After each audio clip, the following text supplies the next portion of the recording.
Hello, Jim. Jim, is the main objective of walkability to bring dignity to the pedestrian relative to right to the city, or is to increase the number of pedestrians? What do you think about it?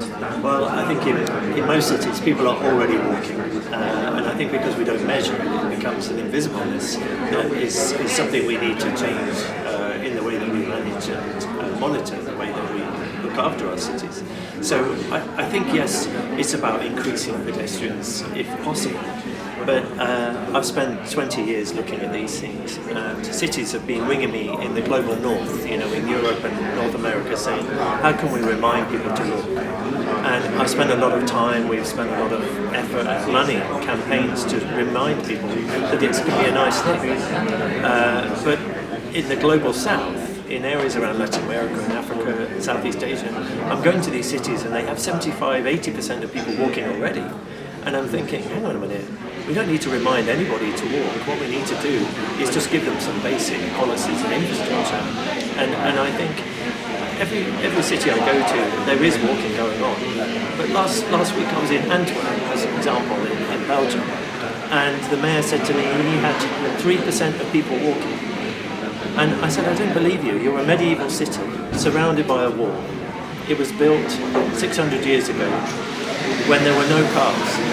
And if you've lost 97% of people to cars in a walled city in 600 years, it's very careless, because I suspect you've lost them in the last 40 years.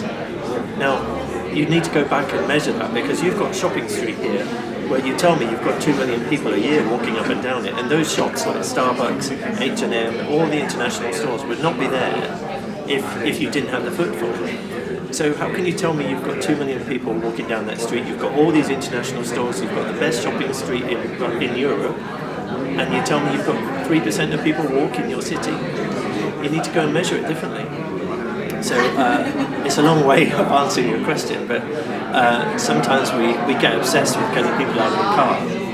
That is possible, but actually the basic is to give everybody the right to walk, so they can get in their cars if that's what they have to do, but certainly get into public transport and just walk around their city to get to the shop, the school, the hospital, and make all their normal everyday trips. Imagine at the moment we have an environmental contingency. I mean, if you go outside to a street, ride a bicycle, to walk, or go by public transport, you are at a high risk because the pollution of trucks, cars, buses, motorcycles, among others. Do you think that walkability can help to solve this problem? In affirmative case, how?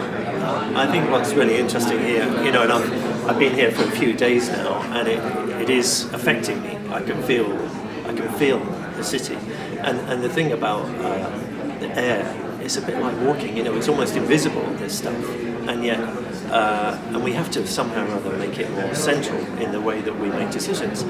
We've got the statistics. We know that 79% of the problem here in Medellín is from traffic, is from vehicles.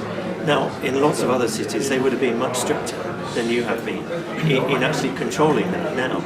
But I think there's a real good case to say that there are neighbourhoods here where there is very low car ownership. Why are we allowing cars to drive through them, often quite fast, often not a lot of them, creating this pollution? Why haven't we got pollution-free zones around schools, certainly around hospitals? I was working in Munich recently, and they've got a 600-metre zone around the hospital where there's no cars at all. If you go into that hospital, you come out of it, and you get better. People are getting better quicker in that hospital because of the car-free zone, because of the air quality impact than any other hospital. They're saving money because of that. On healthcare, and these are the things where we're having to join on the fact that yes, there's an airport, but what's the impact on our children? How many children are dying? I was in Kampala the other day, Kampala, Uganda. 10 people a day die as on the roads. Okay, 4 of them are pedestrians. It's a tragedy. 85 die a day because of air pollution. 85. If you're in that traffic for 90 minutes, it's enough to actually give you brain damage. 90 minutes in Kampala. What are the figures here? And how, if we're going to impact on our children, if we really care about our children, we have to look after them between 3 and 5 years old. That's when they're most vulnerable.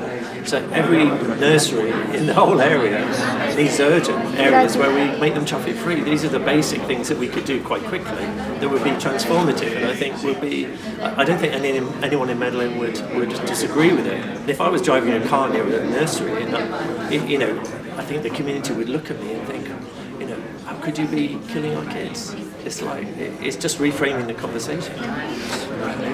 In this city, the cars and motorcycles are modes of transport very preferred by the citizens. Most people think that get a car is a social status, and people they walk is because they don't have any other option. How do you think that we change this way of thinking, and people would prefer to walk, ride a bicycle, or go by public transportation, and use less cars and motorcycles? I think there are plenty of options for mobility here in Medellín. There's a lot being done by the city to invest in giving people choices how to move around. The fact that people are choosing one thing or another, I think we need to actually understand why. What are the barriers? I don't know. But when I walk around, it doesn't feel that comfortable. When I try and cross the road, it's not that easy. I don't get a lot of respect when I step off even at a signal crossing. And I think these are the challenges that we have to address. But I think there's a wider issue about identity. I think people often adopt a car or something nowadays as something not just about a status, but it becomes a little bit of who we are. That once we're in it, we play our music and we have our choice of dice or whatever it is on the windows and everything. It's somehow us. And that's because we haven't maybe got that identity at a community level anymore. And I think that's because those communities have become so divided or fractured because of a lack of connectivity. We don't know our neighbours as much as we used to. And I'm sorry, but that's again back to the walkability. So if we can bring a neighbourhood together, not only are we physically better, but I think mentally we're better and we're less isolated. Even in busy cities, we'd be a lot less isolated people. Okay, and the last question. Agradecemos su permanencia en este espacio. Nos invitamos a tomar asiento de nuevo para continuar con los